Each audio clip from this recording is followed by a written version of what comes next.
Guys, আজকে আমি চানাচুর মাখা বানানো শেখাবো আপনাদের। ফার্স্ট আমরা দুটো পেঁয়াজ কেটে নিব। এই যে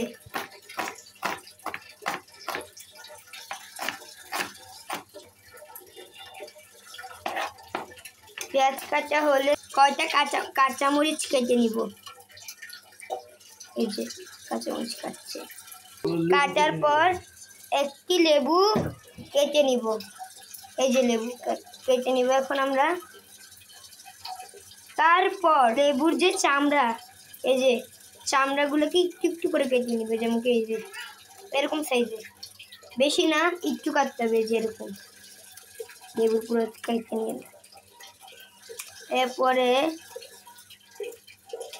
যতটুকু দরকার ততটুকু নেবেন, এর বেশি নেওয়ার দরকার নেই। তারপরে সব কয়টাকে একটা বাটিতে নিয়ে নিব, এরকম বল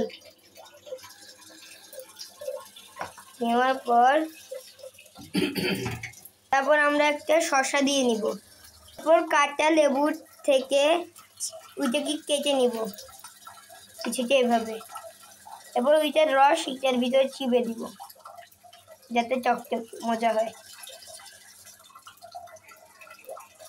এখন আমরা দিতে চলেছি স্বাদ মতো লবণ দিয়ে নিব।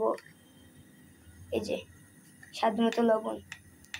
তারপর খাঁটি সরিষার তেল দিয়ে নিব, বেশি না অল্প, হ্যাঁ এরকম পরিমাণে যতটুকু দরকার। তারপর এইগুলো সবকে আমরা মুড়ির মেখে নিব, আবার মুড়ি ঢেলে দিব।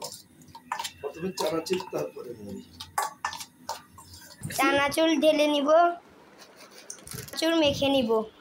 দেখো পরিমাণ মতো মুড়ি দিয়ে নিব।